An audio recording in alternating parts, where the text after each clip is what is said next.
Saying goodbye to the ProSynth network real quick while we get things started.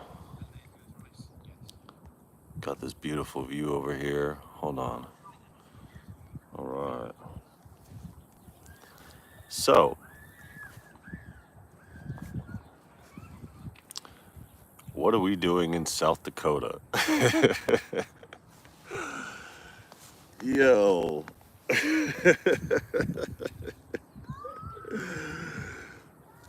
I look the part, don't I? What are we doing in South Dakota? It ain't this. It ain't this rally. Yo, Sturgis is happening right now, and we're about 35 minutes away from Sturgis. And tomorrow is like the main event, like the close of the whole thing. So, yeah, it's pretty crazy. But I just got this shirt from the store this morning so I could troll y'all. Those who know that the Sturgis rally happens and has been happening here. So there's a bunch of bikers around and everything. You know, I figured I'd pick the most obnoxious shirt out of the bunch. There was like a whole section of them. You know, pretty crazy how things are set up. But yeah, you know, this place is like, it's like Montana, but a bit dirtier, you know. And no shade on, you know, the people here and everything like that. You know, it's a cool little place. There's animals around, you know, there's, you know, deer frequenting, as you could hear, you know, some of the neighbors, there's kids playing in the back, you know, just normal everyday people, you know what I mean? You know, no slight to anything. But we're not here for the rally, you know, we're not here for South Dakota in particular. We are, however, about 35 minutes away from Mount Rushmore. Crazy, right? And about 35 minutes away from Sturgis. There's a bunch of cultural stuff here. You know, this community here, and I could pretty much say the whole South Dakota, even though I haven't been here. But, you know, seeing it from the sky, it's just like every other place in this country to where, you know, most of the land is uninhabited. And the places that are inhabited here in South Dakota, just like Montana, are mostly tourist communities and thrive, you know. Hello from Brazil. Welcome, Brazil. We're in South Dakota right now, USA, you know. Um, from Phoenix originally, and born and raised in Arizona, and moved to Washington State. We've been in Washington State for a while. So how long are we here for? The question, you know, that you guys didn't ask. This is going to be a pretty personal stream, you know, in comparison to the other stuff that we've been doing. Going to notify you guys of some things that have been going on and everything like that. But yeah, we're not here for the Sturgis rally. We're not here to check out the bikes and do all that. Even though the beard looks the part, I just had to get this shirt to troll you guys real quick. So, you know, it's all good. Let me get it up in here as well. So now that I got my other thing on Wi-Fi and everything like that, I could get up in here and go through it. So make sure that everything is good. You know, I don't know. The cost of living here, it seems reasonable. You know, I don't know what it is because this is a temporary housing where this is at here because my mom's on a temp job, and we'll get to that in a second here. It seems reasonable the way that living is here. You can see in the background, I mean, this is just the neighborhood. We're in Rapid City over here, you know, so it's pretty close to everything as far as the activities go. It's nothing like Washington State. You know, Washington State is tremendously expensive, you know, with the issues and everything like that. Hello, Australia. You know, yeah, appreciate you guys showing up, like, and all that stuff. Um, so here's the deal. Um, we're here for Oh yeah, they're giving me everywhere. It's crazy. You know, the algorithm's crazy. You know, it really brings people in from all over the world when I do these top-down streams. I really appreciate you guys. How the whip? Yeah. Okay. Yeah. All over. All over. Yeah, for sure. Appreciate you guys showing up here.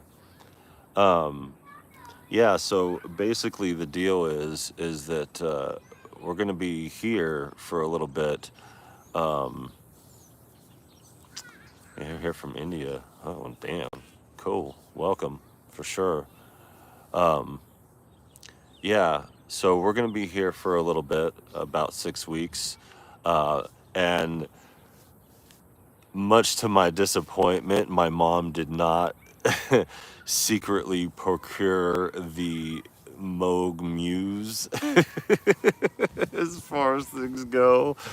Um, I could have swore because she hit me up. She's like, "Oh, there's only 9 left," and when I text her back, there were only 4 left, and they were sold out by then. But no, she didn't get it. But there is the Stellar here, the Mini Freak. Um, I left everything behind where I'm at, but it's not like I left it behind. And I'll let you guys know about that in a few minutes here. We'll get going on that in a second, as soon as this algorithm gets done bouncing around. But yeah, we're here for a little bit, but I say we loosely. It's just, hold on one second. It's cool here. So if we're not here for Sturgis, what are we here for? Well,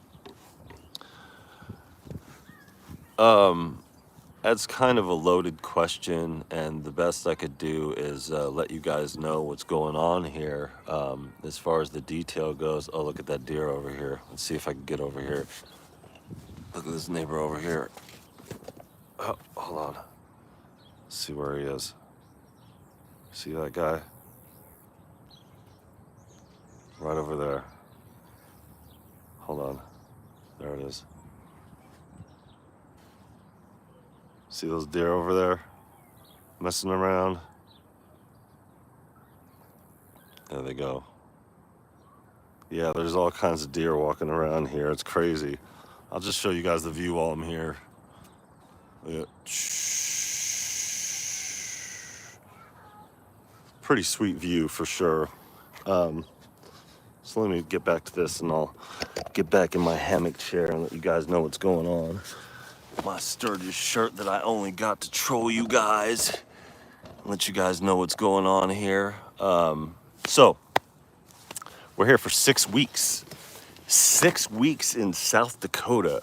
What are we doing here in South Dakota for 6 weeks? Well, it's kind of a personal thing, and I am going to get personal here, so don't mind me. I am going to spare you guys some of the details because I want to spare the embarrassment of some of the parties involved. Yogi Yo-Yo, what is good? Welcome. But, you know, put it this way. My wife and I have been together, you know, for the most part for good 14 years. You know, a lot of you guys know that are familiar with this channel, understand some of the things that we've been through because it's been quite public. You know, a few years ago, you know, I stayed the night in a hotel room with little Tussin. It was on Father's Day, you know, and it was a lot of conflict, you know. There's an age gap and maturity level difference, you know, and an age of experience difference between the two of us. You know, we're just completely different people, and we've come together under various circumstances, you know, it's all good, you know. But as things would have it, you know, we've been married for, you know, nearly 10 years now, and you know, sometimes you just get to a point to where you realize that you work together, you know, better, you know, apart than together, you know, and that's not really all the case of what's going on here. You know, it's just doing this music thing and getting things going here with the channel. There's a couple of things here, and I'm not going to leave YouTube or anything like that, but we are going to kind of change the pace a little bit because there are a few things that, have to do with the reasons why. We weren't fighting about YouTube or anything like that. It wasn't about me being on YouTube that's the problem. It was just, some things here and there that became problematic. And, once you get to a point to where, you know, here we go. Miss Ollie Cat. There we go. There we go. Once you get to a point to where, how's it going, by the way? Once you get to a point to where there's an understanding of what the differences are and some of the reasons for conflict, and there becomes no point or no choice but to focus on conflict resolution and kind of keeping the peace throughout all the issues that are going on. And I'll spare you guys the details of the story of everything. It wasn't really, I mean, it was kind of dramatic, but, we're working things out to an end. She's in the chat over here. you know, but in working things out, we're kind of taking a break. It's kind of like an extended vacation, getting some things together. Like I said, I'll spare you guys the details, but for the most part, it's a time for both of us to get to work and evaluate things distraction free, seemingly. Wifey's got, a new job going on, and things to work out, and little Tussin's with me here. We're with grandma. She's fulfilling the rest of her assignment. For those familiar with the channel will remember that we've gone back and forth here. Hello from Jamaica. Yeah, watching from Jamaica. Cool. Welcome. You know, so she's been out on assignment here in South Dakota, and she's not going to renew her assignment.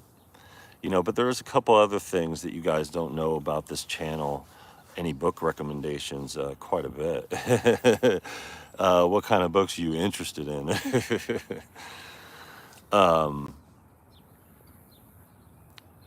Yeah, with things going on the way that they are, we're using this time wisely and doing what we need to do.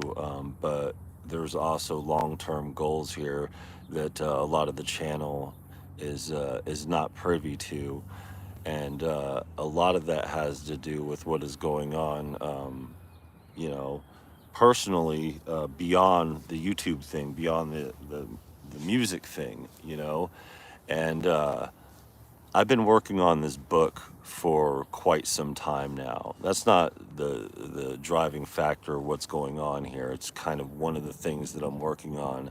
I'm actually writing a book, and I've been working on this book since 2014, so 10 years now.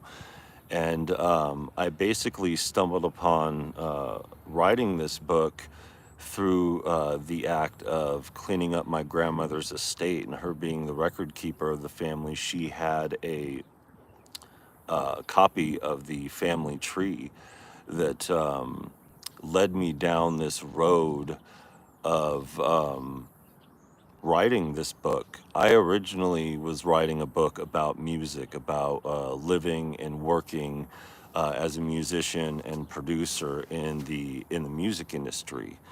I might have to switch locations over here, get out of the sun now that it's moving around. So we'll kick it for a little bit though. And throughout writing this, I just, yes, it's my first book, but this is kind of off of the subject of music. There is a music element attached to the story, an underlying focus, but it's about my family history, and a lot of that is really close by. My family's from Minnesota, which is right next door to South Dakota. My family is originally from Well, I would say originally for, as far as the states, originally from Rhode Island, and then throughout the generations, they eventually moved out west, and then my family settled in Minnesota, and then my grandfather and one of his sisters, they moved a bunch of the family out to Phoenix, Arizona, and that's where I was born and raised. So it's not by accident all this is happening at the location that is right next door to the state that my family grew up in, where we have the family farm. Rochester was big, for a lot of people in my family, and I just haven't touched base with a lot of them. I have over the internet. That's a beauty thing about living in the future. We have connectivity that we've never had before, such as all you guys from, so many different countries over here, joining me just on a whim, hanging out on this hill up, just a little bit out of Sturgis, right in the dead heat of the rally. But that's not our crowd here. That's not our bag. That's not the reason why we're here. We're not here to sightsee or anything like that. It just so happens that personal circumstances have worked their way into things being this way. And here we are, and it's not an accident that this landed on being right next to the very place that I need to get material for the book. Because for those of you who have done research online, know that it's very limited no matter what kind of information you have. Almost everything is online, but the stuff that you really need as far as getting information down into the weeds, you have to go down to City Hall, you have to go down to courthouses, you have to go down to places and look at things. And all the stuff that I found attached to the book that I'm writing over here, there was a local element involved in the state of Washington, and all I did was type my surname into the Google to see anything. And as far as businesses, because I was looking at family-owned businesses that were in the area, and come to find out, I found out that there was a road named after my surname, and then I looked it up and found out the history of the road, called Maxon Road. And it was this little runoff, dead end area. And I found this long, convoluted story in the Pacific Northwest about Clark County's first treasurer, the the person who built the first jail. He was good friends with Amos Short, who was the first governor of or mayor of Vancouver, and he drowned. The mayor drowned in the Columbia River, and his wife Esther Short took over. Esther Short was where we had that arts and music festival where my wife and I were married at. So go figure. This whole local story was just so crazy. Any idea when you might publish? Um, I don't know. I'm just kind of leaving it up. I've been working on this for 10 years now, and I thought I was ready to go a couple years ago. But then the deeper I dig into it, the more I keep finding out I'm pretty close now. It's just a matter of getting stuff together as far as resources go. And there's still some places that I need to travel to. One of them is Minnesota, which is right next door. So I'm going to knock this out during the 6 weeks of being here and be able to take care of that. But I also need to go to Rhode Island. I do have a lot of stuff in as far as the Rhode Island history, because a lot of it is in the courthouse there, hanging up, and they've done a great job of the record keeping. So my relatives are all in the record over there. I need to go to Massachusetts to get something that is not online, and I'm already going to do a follow up to this book. This book is called Early America, the Maxons, Maxson. Um, that is not my surname, but it is. And what I mean by that is that, like many other families associated with mine, we dropped a character from our surname a few times. A few of us have, a few of us, the S has been dropped. But there's also a more convoluted point of origin that goes back to the UK. But basically, our family came here on a boat called the Griffin, shipped from London, and came with Anne Hutchinson, and they were the Puritans, and this was in the colonial period, 1634. The Griffin made two trips. One of them was in 1633, the other one was in 1634.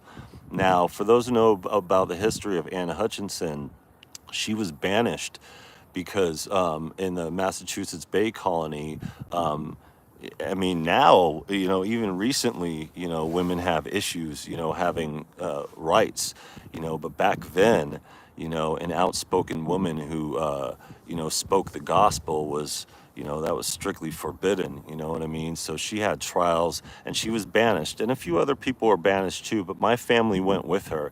As a matter of fact, my ninth generation great grandfather helped build the community that was in Rhode Island, and Roger Williams, who was the one who established Rhode Island as a community by settling with some land that he procured from the Narragansetts.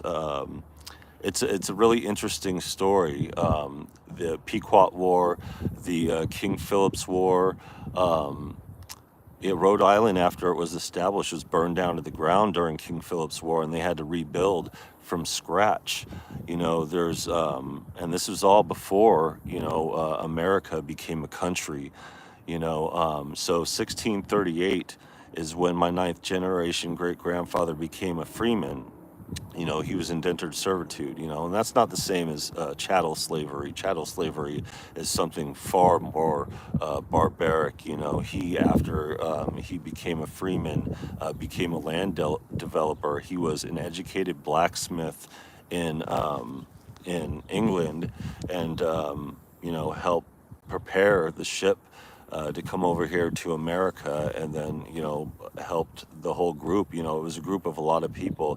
So anybody with the surname of Clark, Green, Smith, a few others, they all established what is known as the Seventh Day Baptist Church, which still exists to this day as a mega conglomerate, of churches, and a lot of the music story within this book is buried within that element. Because it exists only within the churches. The biggest wagon group to come out west during the gold rush, there was a 12-year-old piano prodigy who later became a teacher at a school over here, and a lot of those people settled in Walla Walla. And earlier, that person that I mentioned with the local connection in Southwest Washington, he was a part of that group as well, and they all kept the S in their name. He and his brother didn't, and his brother, was responsible for something known as the Mashel massacre, also known as the Maxon massacre, and he was Governor Isaac Stevens' right-hand man before the Civil War. So, but before all that, in the Rhode Island story, 1638 was when everything took shape, and was established. And then Anne Hutchinson's husband passed away, and back then the male had all the voice, and everything, as far as land and everything goes. So there became this conflict to where they were talking about getting back at Anne Hutchinson after she was banished, and so they kind of fled to what is now the Bronx, New York. For those who know about the Bronx, there's this place, this neighborhood called Throg's Neck, and Throg's Neck, there's a place in Throg's Neck called Throg's Point, and it used to be called Maxon's Point for 2 years, and that was 1642 and 1643, the year Anne Hutchinson was killed. Now, what happened was they all packed up and moved. They all packed up and moved to New Netherlands, is what it was called during the time, and this land that was previously owned by the Dutch. You know, they had houses and stuff like that there. This general called William Keft, and there's something known as Kief's War or Kef's War, or however you pronounce his name. And he was responsible for selling the land to John Thockerman or something like that. I'm butchering these last name pronunciations or whatever. I don't have the material in front of me. I'm just going off of memory. Throckmorton, I think it is, or whatever. But they named it Throg's Point after that guy. You know, it was only Maxon's Point for the 2 years they were going to establish their own community. And what happened was it was a highly volatile time. William Keft had an anti-Native American agenda that was really, you know, barbaric, you know what I mean? And he attacked a refugee camp, you know, with a bunch of native settlers during the time. And then they sold the land to the Ann Hutchinson's group. Ann Hutchinson's group went over to New Netherlands, got established, built houses. They were kind of taunted by the local natives and everything. Long, convoluted story. In the end, they were warned ahead of time that they were coming to retaliate for that. You know, there's all kinds of deer here. I hear them getting up closer and everything. I'm like, what happened was they were trying to convince Ann Hutchinson to leave, and Ann Hutchinson wouldn't leave. Rumor has it that my ninth generation great grandfather was one of the men that was trying to convince her to leave, and that very well may be true. You know, and what happened was they knew the attack was coming and they all escaped except for Ann Hutchinson, and a lot of her family stayed behind, you know, and they were all massacred, you know, and except for one, you know, that hid in this place called Split Rock. Split Rock still exists. It's surrounded by a Trump golf course. If people remember Trump versus the Pequots to get his casino over the land and everything like that, those are the people that we're talking about here. So the veal is waking up to lay by himself on the plate. I don't know what the hell that means, man. Appreciate you. Somewhere around the time of the Industrial Revolution, yeah. So 1643, they all had to go back. And this is addressed in several books. During this time, Roger Williams was headed out to London to go procure an official charter, the first state or colony to procure an official charter from the king, or Prince Charles or King Charles or whatever, King Charles. And so it was a decree legitimizing their community that was otherwise being delegitimized by the Massachusetts Bay Colony. So what happened was Roger Williams was headed out to go do that, and he was watching everything burn as it was happening. My family, my ninth generation great grandfather and his oldest son, who was about 12 years old, as far as history reflects, they all escaped in a boat with the group, and then they left for whatever reason. There's rumor that they went back to save Ann Hutchinson. There's rumor that they went back for food. There's rumor that they went back to save other people and fight or whatever. But they were killed in the process.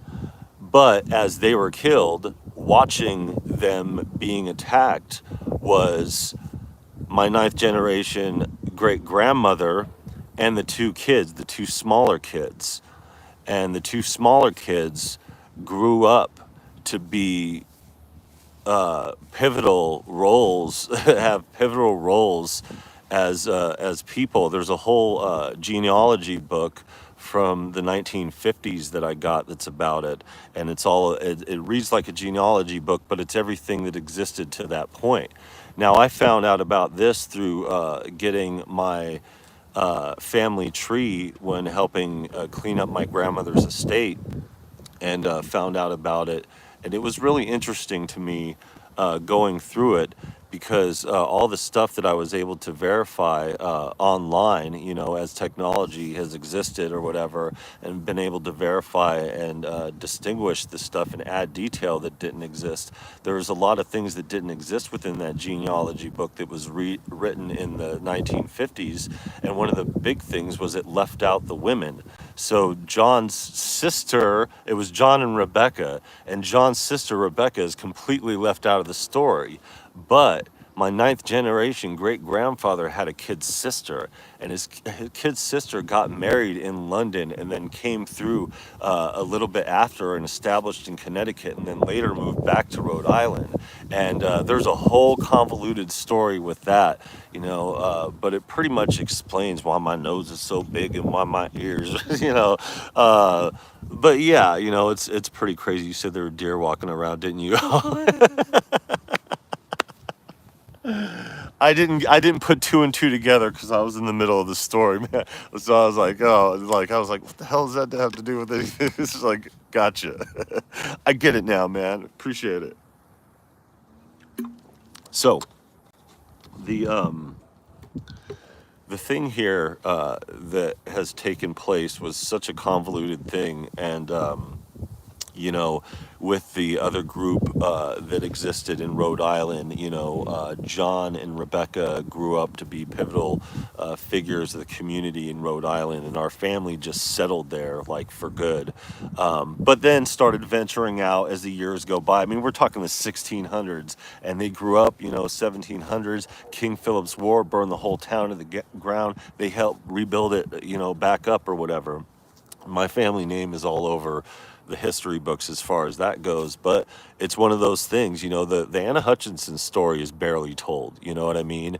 But connected to that Anna Hutchinson story is my family, and it's crazy because in all the Anne Hutchinson material that I've read and all the stuff that I read about the colonial period, I can't find them anywhere. And there's hundreds of servicemen and women, throughout the years. So there's a whole chapter that I have on military men and women. Some, are here to this very day, that are right, right over here in the state next door. So, and chances are, if you're in the United States here, there's a connection here with somewhere that my family's been, just because we've been in the States for so long before the States were the States, when it was the colonial period. So, and, that's one thing here that I don't have any scientific evidence here. There's no basis of anything other than my own experience and my own thought as a human being.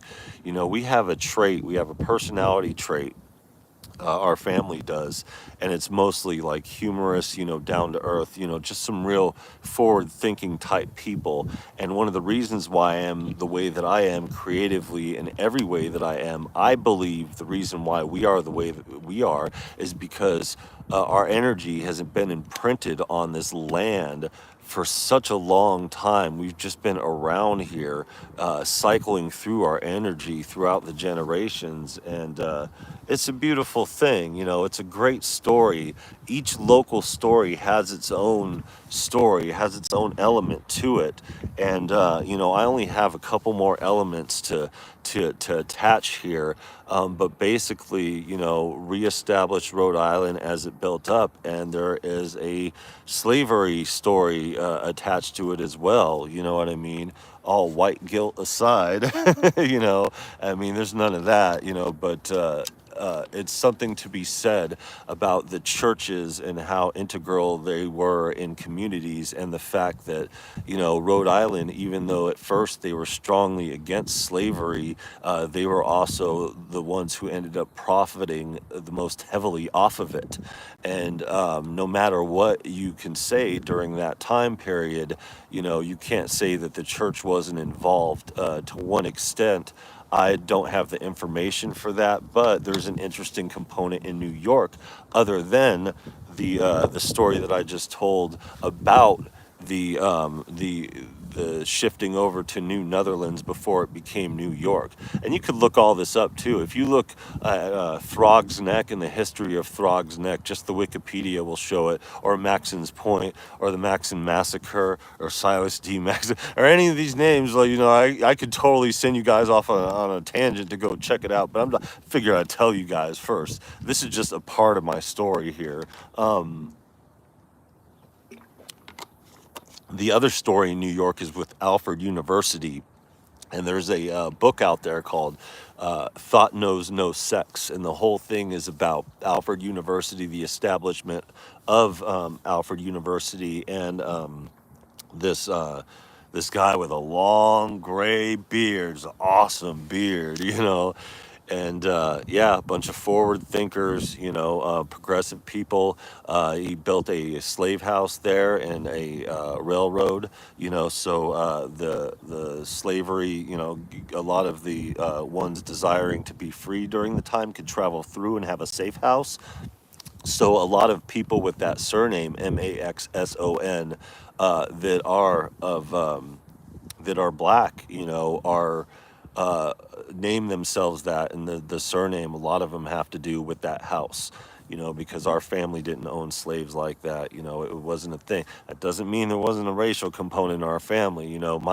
My grandfather, my direct grandfather, you know, we butted heads a lot, you know, young Gen X, you know, hip hop, you know, versus what they call what the Great Generation or whatever. I don't know, how old would he be right now? So he was 72 in 1997 when he passed. So you guys could do the math on that. But the last thing that I said to him before he passed, our interaction was not pleasant. You know what I mean? He was a racist prick, you know, and a lot of that had to do with his brothers, you know.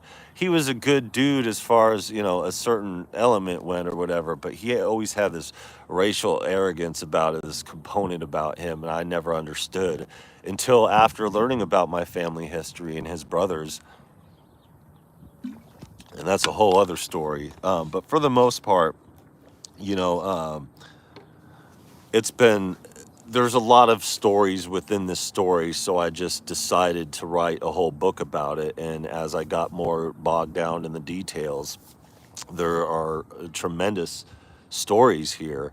You know, there's Jack Maxon, you know, who is you know, was a sound engineer. You know, he passed away in 2017, I believe, and he was a sound engineer for like the Who and like Rolling Stones and all that. You know what I mean?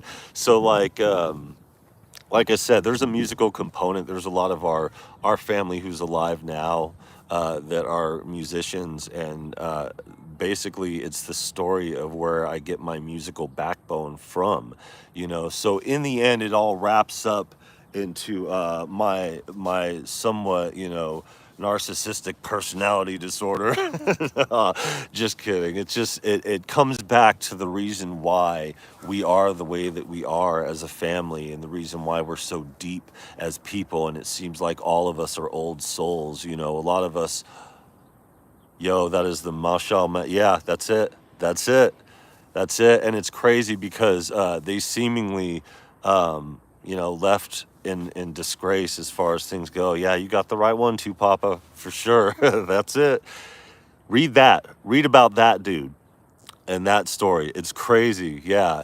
So I live in the town where his brother, Silas D. Maxon, set up. They lived almost completely separate lives. The interesting thing, I have this book, it's like this big, and it goes through the history. It's called the Centennial of the Clark County Pioneers, and it goes through the people who established the community were a part of the Mounted Rifles. And first it started off as the Oregon Mounted Rifles, which was Hamilton J.G. Maxon's group, and his brother Silas was right there along with them. And when they moved to Washington, it became the Washington Mounted Rifles, and then later on became just the Mounted Rifles. Well, that is the military that established in Washington.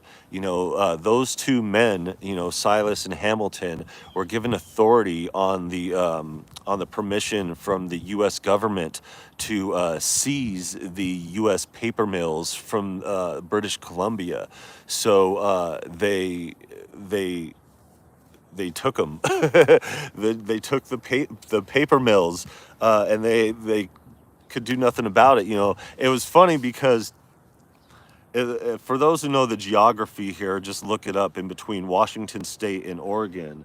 It gets really weird because there's the Columbia River that separates the two of them, and beyond the Columbia River is Vancouver, and that's where I live. And Vancouver, America, Vancouver, U.S. Um, uh, it's unusual because at first I could see why the British thought that they were safe there, and that the Americans weren't going to touch them in that land, but touch them we did, and we just went over there and said, hey, we got this piece of paper saying that we could take your paper mill and we're going to profit off of it, and that's what we're going to do. And they said, oh shucks guys, let's go talk to our guys about it, and they did, and they said, oh, this is legit, you guys can't do anything about it, the Americans, they want that land, they're going to take it, by conquest. So that's how, one of the ways how the Pacific Northwest was procured by the United States. Actually, it was that step of taking over those two paper mills. One of them was in Vancouver, the other one was in Camas, where Hamilton settled. But that whole community was established. They ran off all the natives. They really pushed that community. And like I said, Silas, Hamilton's brother, was Clark County's first treasurer. He built the first jail, and his next door neighbor actually got put on the hook for burning down his paper mill, even though it probably didn't happen that way. And that was $1,000 fine in 1870 something.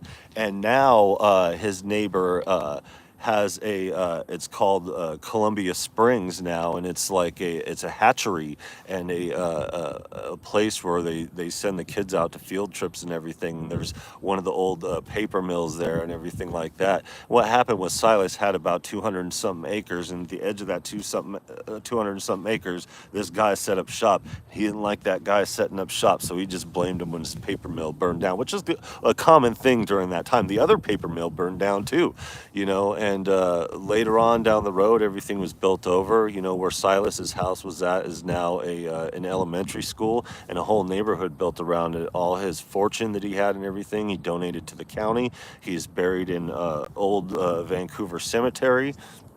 And Hamilton went to Idaho, and that's where he passed away. And he didn't get a military funeral or anything like that. I mean, those were the days before they did a lot of stuff like that. So, it was the 1800s, but still in the history books, Hamilton is not reflected well, and Silas is barely reflected. So I have a whole chapter just on those two, but I could write a whole book just on that story alone between those two guys. But I digress. Back to the 1700s Rhode Island. So after people started venturing out, most of them stayed within the church, became pastors within the church, I think 3 generations. And then there was this one generation that had like 9 kids, and those 9 kids all ventured off. Half of them went in the military and then settled in other communities, and others just established elsewhere. So Silas, to me, his relationship to me, so he passed away right around the time where my great-grandfather was born. But because the age difference between the two of them, he was actually his nephew, I want to say. It's crazy, and the way that generations go, it's just like that with my great grandfather. My dad never met my great grandfather because he passed away beforehand. My grandfather was the youngest of 9 children, and then my dad was the youngest of the 3 of them.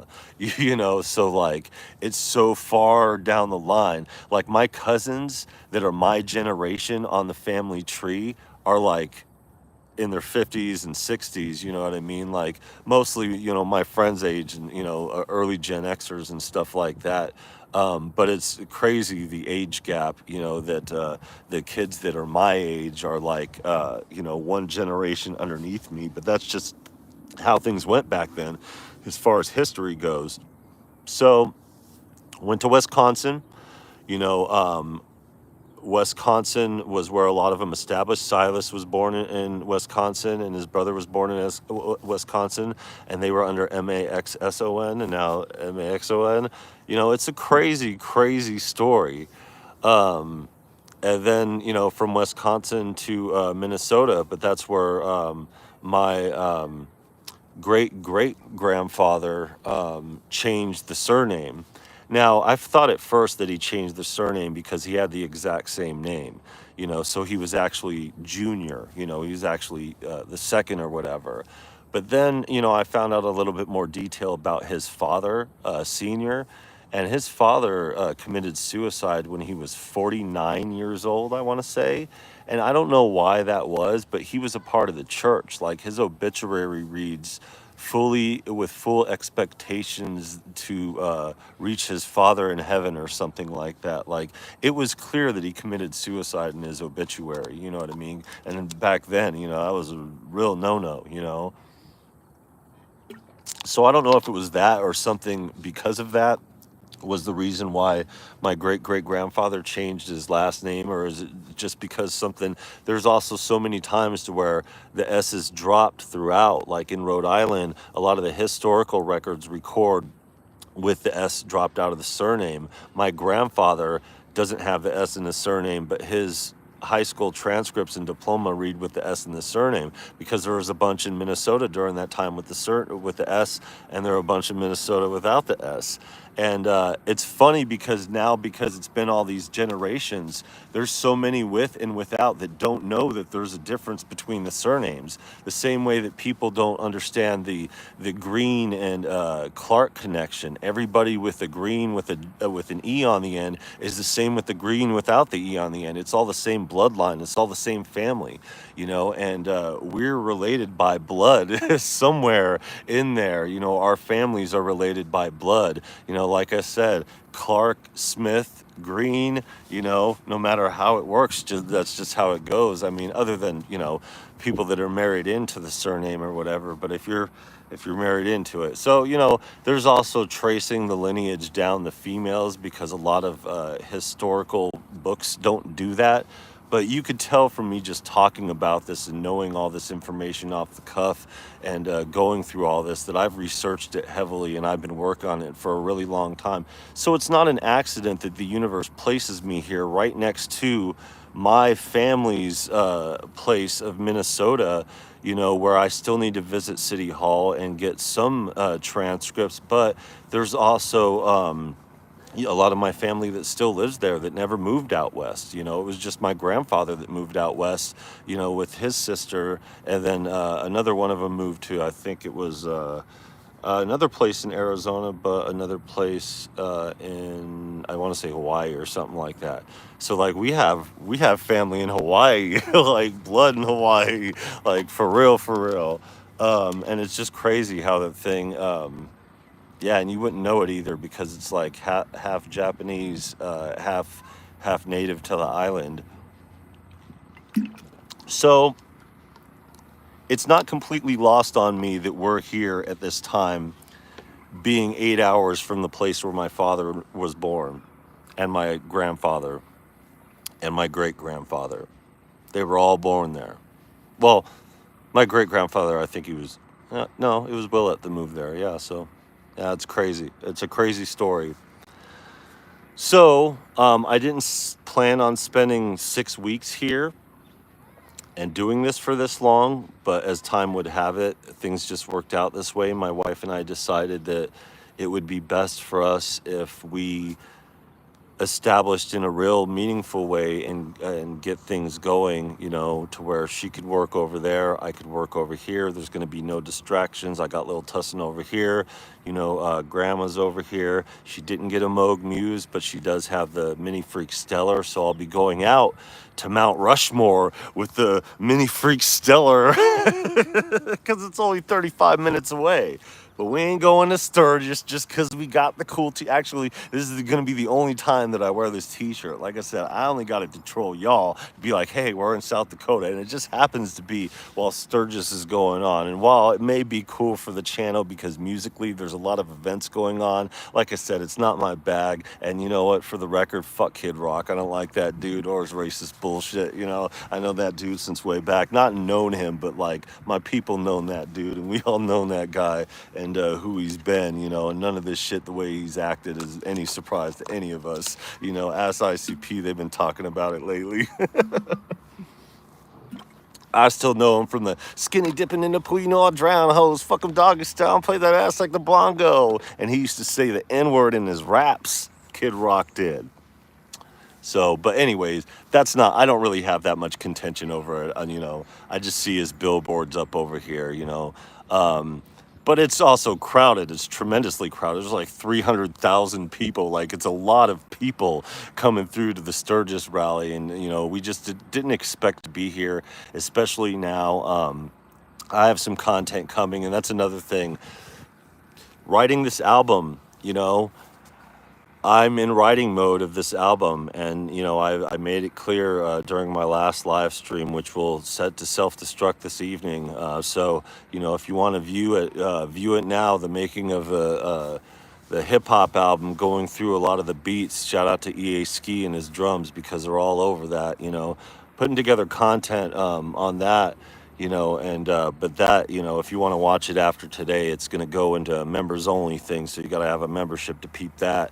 But this, you know, I'm going to leave up, you know what I mean? I don't know what the algorithm does with things. You know, they do weird things with this.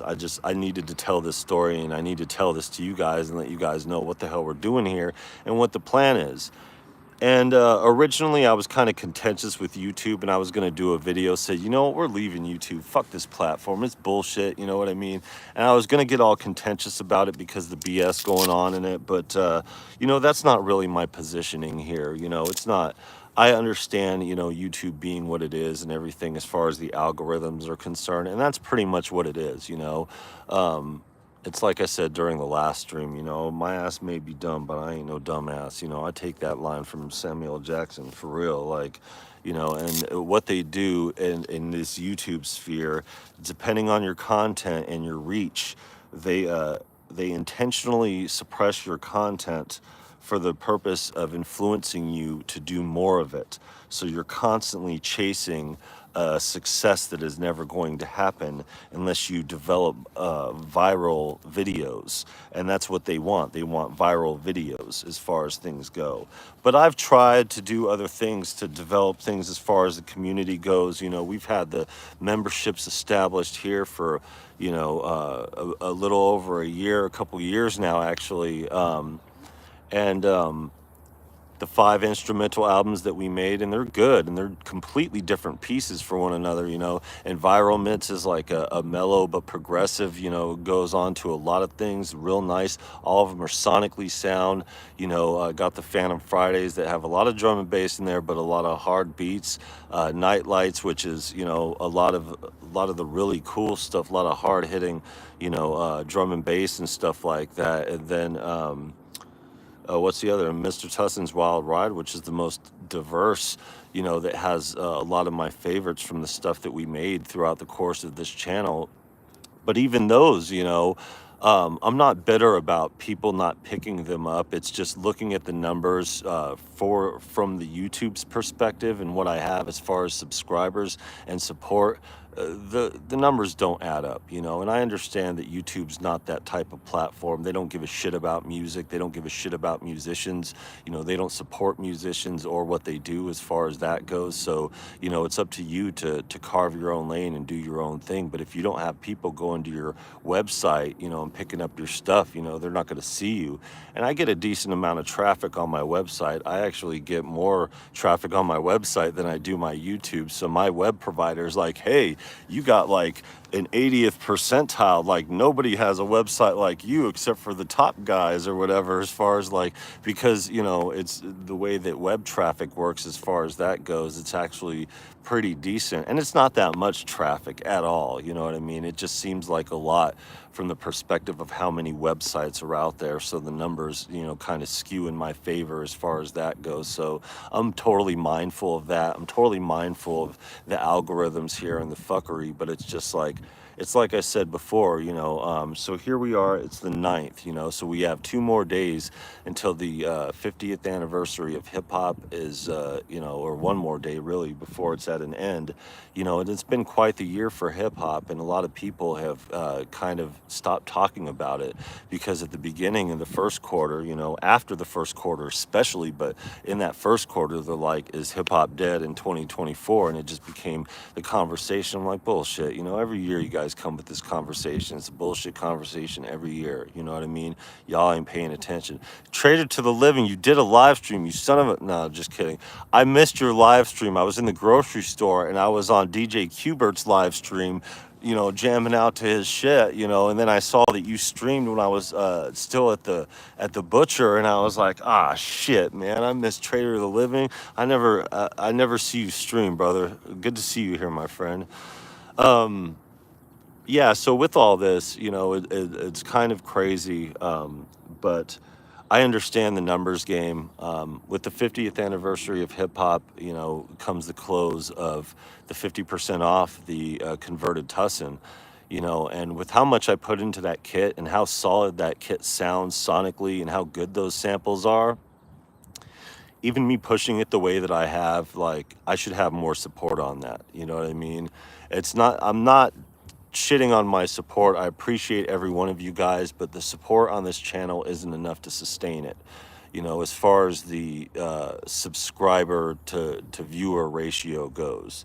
And I understand that YouTube is not ingested like that. People are passive with it, passively with their subscribings, and what they're paying attention to on a regular basis. Yeah, first time I'll do more for sure. Please do. Please do. You've been a valuable contributor, and I kind of started the way that you did, first in the chat, and then getting the channel going, and then in the chat some more, and then making the channel. But I mean, that viral moment, that's definitely like, I've never had a moment like that on this channel. The closest I got was the waves thing, and then the Akai thing, got big, and that's actually my biggest video.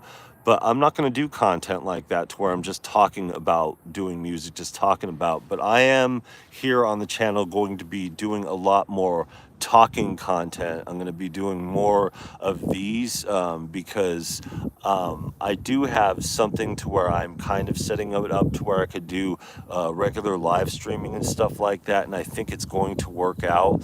But most of my work that I'm going to be doing during this 6 weeks, I'm going to be writing, music as far as the lyrics to these beats and getting this hip hop album done.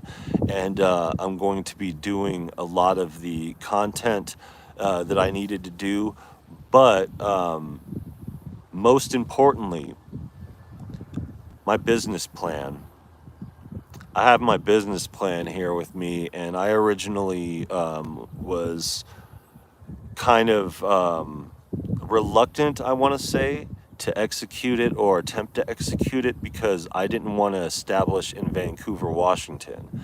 I thought that our time there would be more of a temporary time. And then what I've come to realize, especially now in this moment with this town booming the way that it is, or that town, I should say, booming the way that it is, now's the time more than ever to get a shop going. And it's not going to be anything like it ever was before with paid or the acts. I'm not going to get in business with the wrong people. I'm not going to do anything that's off the cuff or off the table, and I'm not going to make it a retail store that is open to the public during the day. The only thing that's going to be open to the public is when we have open lab hours, when we have our music lab going, and we'll have, I'll just tell you guys a little bit because you guys, and I don't care when I get to the point of finishing my business plan, I'll make it public and do a live stream on it because it doesn't matter. Because I could show you guys my business plan all day, but you guys ain't up in here and don't have, what I have as far as the idea goes to execute. Even if somebody were to steal it from me, it wouldn't matter. You know what I mean? So, but I could share some of it with you guys. No problem. I don't feel any kind of way about that. I appreciate you, man, for sure. Um, yeah. So the shop is going to be more of a creative hub for people in the musical sphere, um, whether it be content creating, making beats, recording in a studio, or rehearsing for a live stage performance, or recording that live stage performance for some content or something. It's going to be what I want to do is I want to get a big warehouse and just build out from the middle, just completely hollowed out. But we need certain things in place to make it happen. So I'm putting a business plan together for that. And I have the background of the axe, which fell through because the building was condemned, and riddled with asbestos. It should have never been rented to us. And if my business partners had their shit together, we would have sued their asses off and just went on and established elsewhere. We met with the lawyers and everything. So it didn't happen that way, but right around that time is when my dad just got cut open and was sick, and 2 years later he passed away. So when Tech Nine came to the studio, I wasn't feeling good. I mean, a good show and everything. I was glad that they were there or whatever, but half of my mind was in, man, I can't believe I'm sitting in this dude's studio after all this stuff that has happened with the shop, and the other half of my mind was like, yo, my dad's gonna die. Yeah. And I knew, and I just found out during that time period, like within that day or two, that my dad's survival rate was, his chances of survival were 14%. And with the way that he took care of himself, or didn't, I should say, I knew that he was a goner. You know what I mean? And he was my best friend, so I had to wrap my head around that while I just lost my shop. While dealing with these assholes. You know what I mean? Completely messing with my business. So and then yeah. But they didn't hold it against me as far as things go. Shout out to my homies at Strange Music. I'm glad that right after that they all got rich. But they were already on their way way before then. So yeah, I'm gonna be spending my time here doing this mobile content, doing the same thing with the Mini Freak, only the Mini Freak Stellar. But my stuff is in storage. All my stuff is in storage. The only thing I have here are my clothes and my drives that have my work on them. Lil Tusson's clothes, his Nintendo Switch, and his cell phones, and my cell phones, and that's it. You know what I mean? And we're just kind of winging it here, you know, until what we're going to do. We're going to drive back from South Dakota to Southwest Washington, but not for another 6 weeks. So during this time, there is also my oldest, who I've mentioned a few times. A lot of you people know. He lives in Cincinnati. And Cincinnati ain't 8 hours away. It's 17 hours, but it's pretty close. He and Little Tussin have never met. So I'm trying to work something out to link these two together, but a lot of it has to do with finances. A lot of the reason for me even being comfortable with taking this kind of break and doing this, I was just going to take a break and get off of YouTube altogether, but I could still do content. And not only that, I could do more talking content being over here without distractions and everything like that, and having all this extra time, and I'd still do this long form and go out and perform and everything. And eventually it's going to get to a point to where I'm going to start sharing my bars with you guys and being like, yo, this is what I got to this song, you know, and on my level when it comes to making music and everything, you know what I mean? Like I'll just start spitting, you know what I mean? Just be like, yo, this is my bars, you know. No, I'm not gonna be like that, you know. Sorry guys, sorry, you know. But I'm not going to Sturgis. It's right up there, you know. But we are going to Mount Rushmore, you know. And I'm gonna take the Mini Freak Stellar, and hopefully they'll let me make a lot of noise here. I can't judge the joint here. It's crazy. This almost became the first state in America to legalize recreationally, and they started their medical program at the same time. But they worked something in to get rid of recreation, and it doesn't exist. And there's some of the most strict laws in the country here, to where possession of anything is a mandatory class 4 felony, which holds a maximum of 10 years, which means that that puts you at a minimum of 1 to 3 years inside just for mere possession. It's like, holy damn, what are you, Nevada, the way you used to be? You know what I mean? And it's crazy this day and age. But yeah, this place was almost first, and I could see why with the tourism and everything like that. You know, Montana became legal, you know, and that's been a boom for tourism, and it's been a boom for tourism in a lot of places. There's, you know, all this convoluted craziness or whatever, but yeah, you know, as much as there are a bunch of musical events and everything like that at the Sturgis rally, you know what I mean? Like I said, we got other business to do here, you know what I mean? Gotta keep writing this book, gotta keep writing for the Hip Hop Undead album. We have 14 beats locked down, and may or may not dump a track, you know, clip them and do some B-sides or something like that down the road. You never know how these things go. But for now, we have 14 tracks, some more done than the others that we're sitting here writing for. So there's that. And then there's also the regular consideration. Lil Tussin being here with me, you know, I got to take care of him throughout of the day and keep him, you know, entertained. But he just turned 8 years old, so he's pretty easy to entertain. But I'm not just gonna, you know, be one of those non-involved parents, you know, that's just working my ass off while he's sitting there playing on his own. This is kind of a vacation for him. It was a big moment for him, you know, emotionally, you know what I mean? This is the first time he's been away from mom, you know, for this long, especially, you know. It just hit him as we were leaving, you know. And plus, we got this cat that has bonded with him tremendously. So it's been an emotional ride, you know, for him, because it's just starting to settle in that we're going to be here for 6 weeks, and it's kind of weird to take that kind of break as a family from one another. But we have to do this, you know what I mean? Because otherwise, we're not going to survive as a couple or in a marriage or as a family.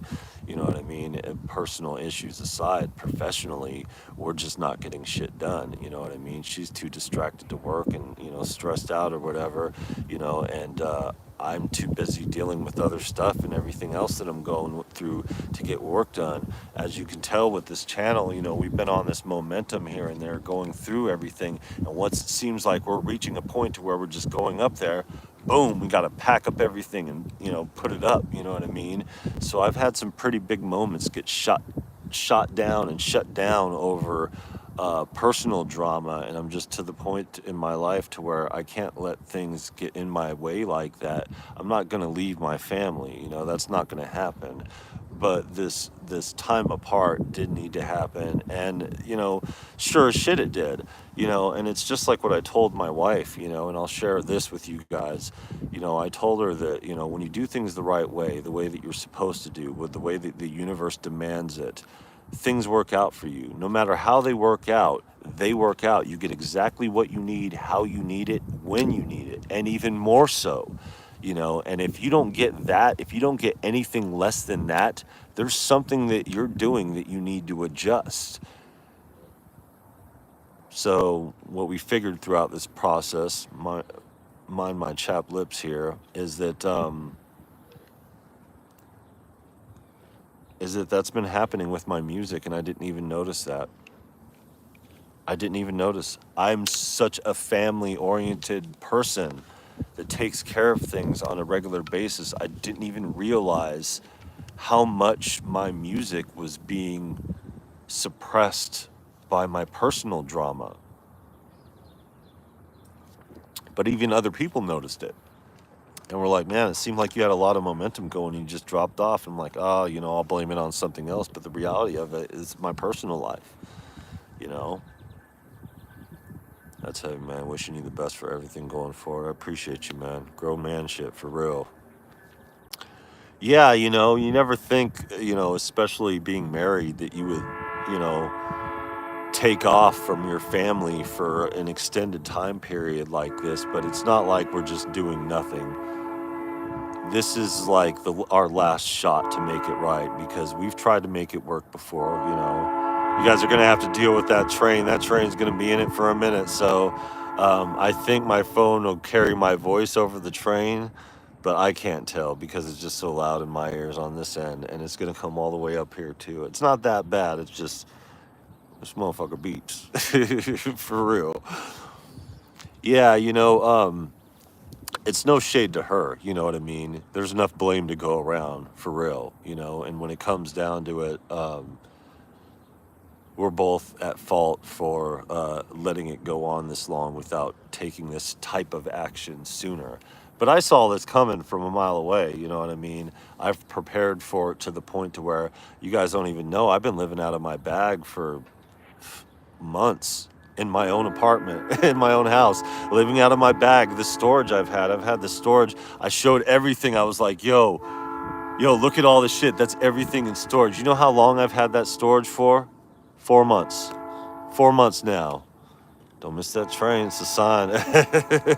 For real. So, it's not like this is something new that's coming. It's just I don't usually air out my personal grievances here, even though I am personable and I am honest about everything and completely an open book, no pun intended. Um, there's some things you guys don't want to hear. You two don't want to hear that shit, you know what I mean? But it's not, that's another thing, you know what I mean? There's a difference between you guys in here, specifically, Traders Living, Two Papa, I'm talking to you two specifically.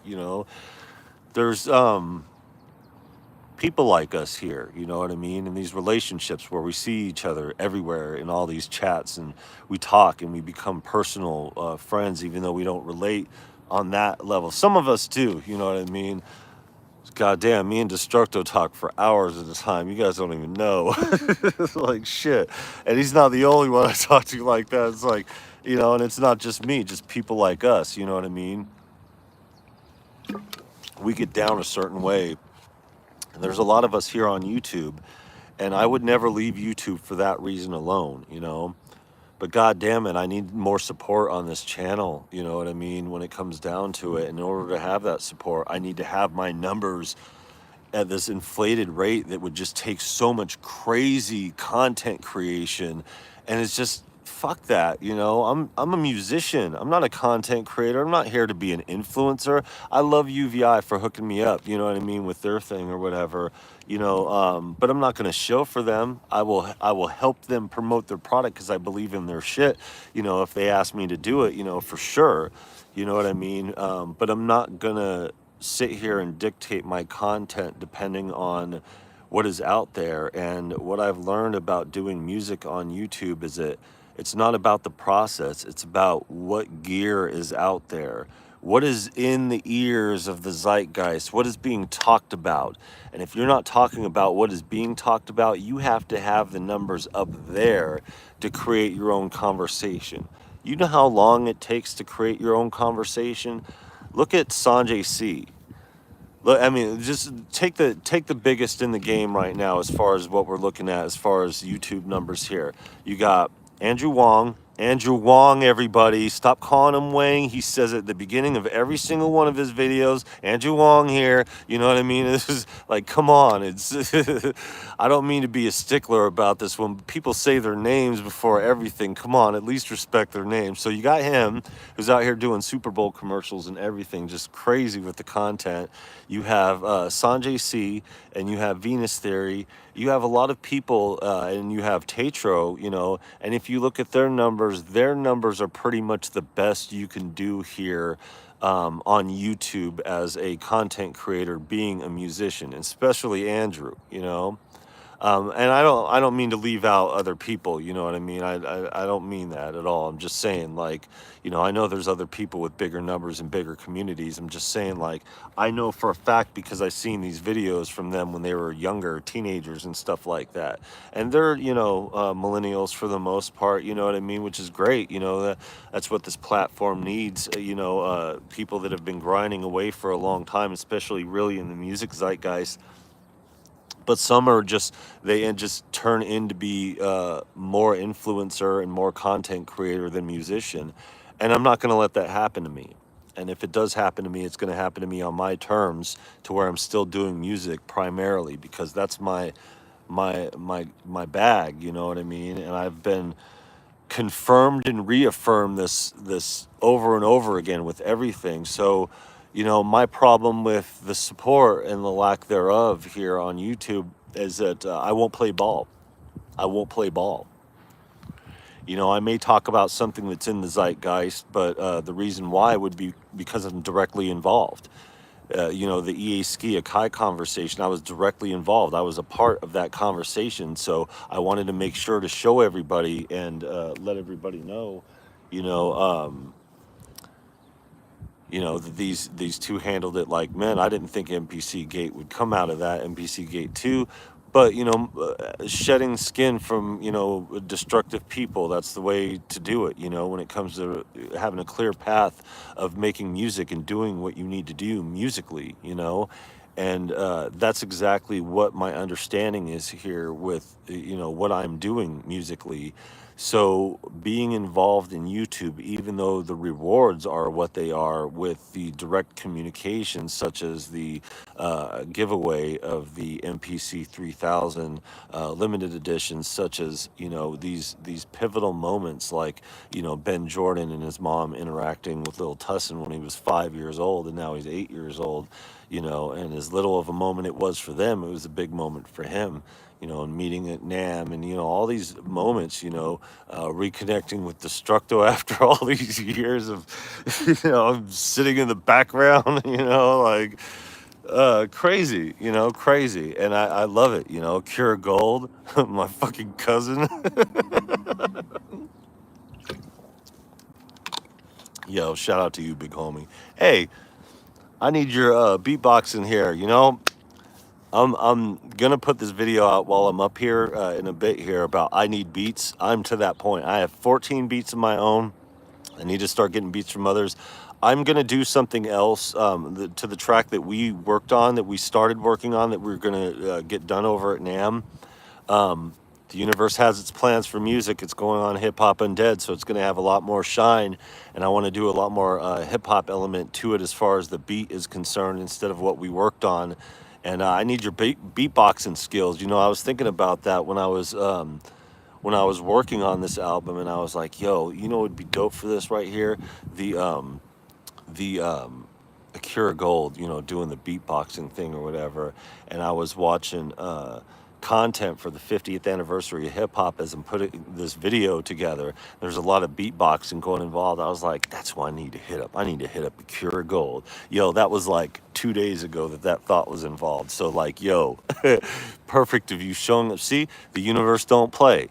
That ain't accident. That ain't accident. You show up here right when this happens. I just didn't have time to reach out yet because we had to take a flight and come through here. I want to get back to sound experiment kind of videos. Just don't do well compared to talking.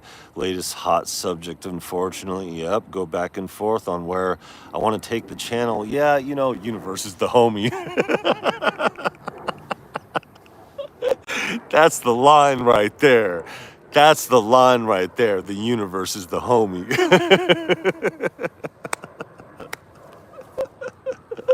Salute. Hell yeah. The dude with the virus arm. Salute. My ink's looking sharp. So, yeah.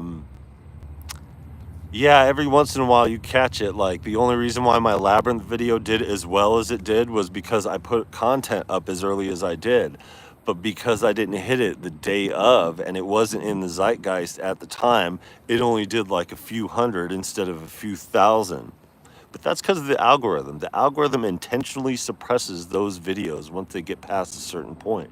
They know who's doing what as far as performance goes, and they want those performances that are not coming from this music niche. So in order to have those performance levels, to make it up there and to get it up there, you have to shill. You have to do this kind of thing. I'm just saying, I'm not gonna fucking play ball. If it means sacrificing my music or shortchanging it in some way, I'm not gonna sit here and focus on content. As much as I would love to put the word out for you guys, as far as, because there's so much that I have to offer. There's so much that I have to say about shit, and I don't mean to put it that way, but there's so much that I want to chime in on here. But if I chime in on that, I can't finish this song. If I chime in on everything that I'm working on that is a part of content is related to something. All the beats that you hear on Hip Hop Undead were made live, you know what I mean, on this channel, so I don't do anything really that is, away from the channel. It's all a part of the same cohesive experience and creativity. It's just YouTube don't like that shit.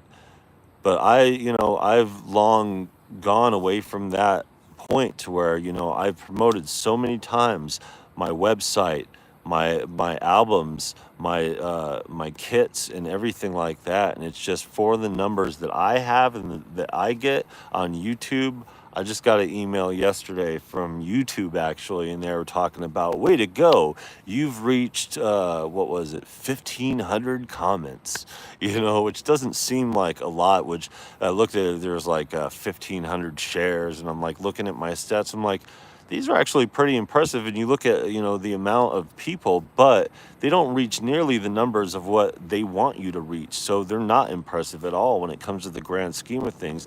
I would have to keep cranking away, doing what I'm doing, to keep pushing and hope for a viral moment within that time period that would accelerate the channel. But until then, just gotta sit here and keep pushing and pushing and pushing and pushing. Nah, nah, nah, nah, nah, nah, nah, nah, nah, nah.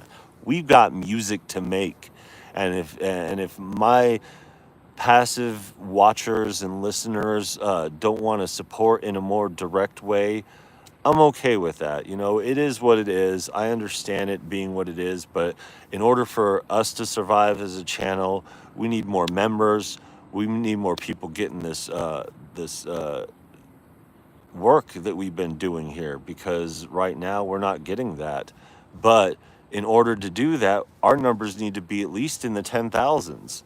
You know how long it's going to take this channel to get in the numbers of the 10,000s? You know what I mean? It's, after 3 years of being on this platform, I've really considered the time. I don't consider any time wasted time. Let's put that first. No time is wasted time. Even if you've wasted time, it's not wasted time. But I'm not going to keep doing what I've been doing to think that this algorithm or these algorithms are going to work out favorable to me. For one, if you tag anybody who is bigger than you in a channel, the algorithm suppresses it. They don't want you to piggyback off of another man's numbers. So if you tag anybody or put their video link in your video, you automatically get suppressed in the algorithm. That's crazy, ain't it? I didn't know that, And there's a lot of people that might be like, that's not true. Bullshit. My best videos, some of my best work that I've spent the longest time on has been completely suppressed because I have a famous person or somebody more famous than me in the YouTube zeitgeist in it. And if I didn't do that, then it would have turned out completely different. That's why all my Venus theory content gets suppressed.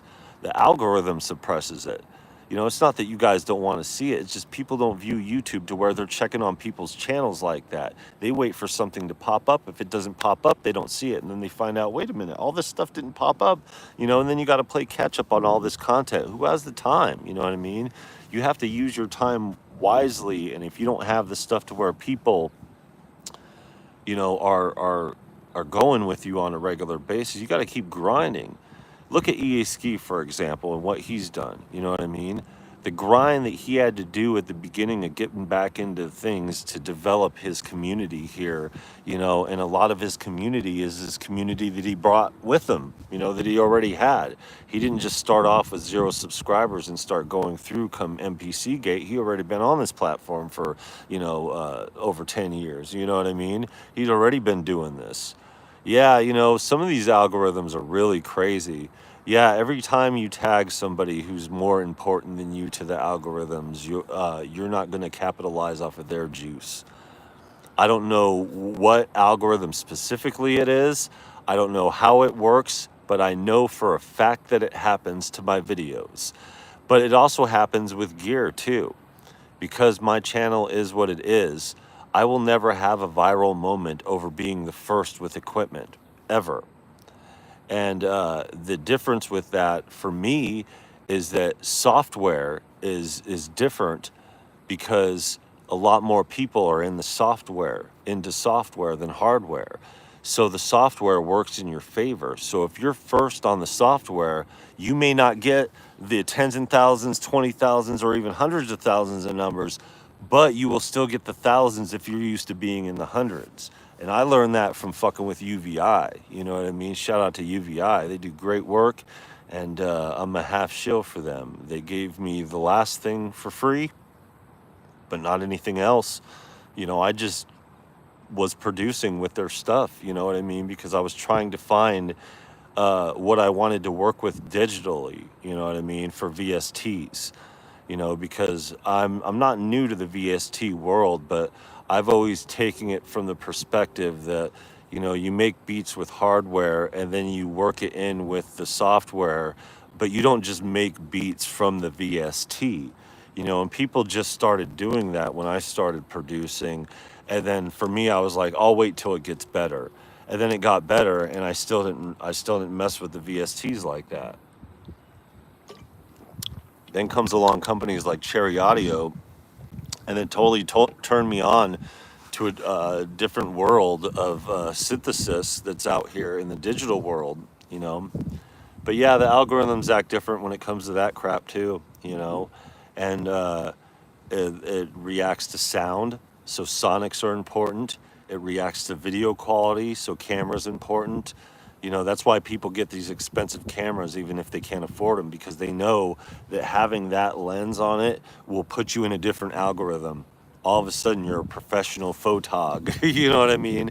If I got an iPhone Pro Max, uh, I have right now, what I'm streaming on currently is an iPhone 13. And the reason why is because I got an older one because one, it was smaller, and two, I didn't want to get something bigger. I wanted something that was, I chinsed out on the price, my cheap ass. I chinsed out on the price. I was like, I don't care. This cell phone's just for business. I'm not going to be using it for that stuff. I'm not going to be using it for photography and all that other stuff, but here we are. I didn't think I'd be doing this form streaming. I didn't think I'd be going out and traveling to perform with the Mini Freak and, doing other stuff like that. And now that I am, I'm realizing that I'm in a different algorithm now that I'm doing this form content.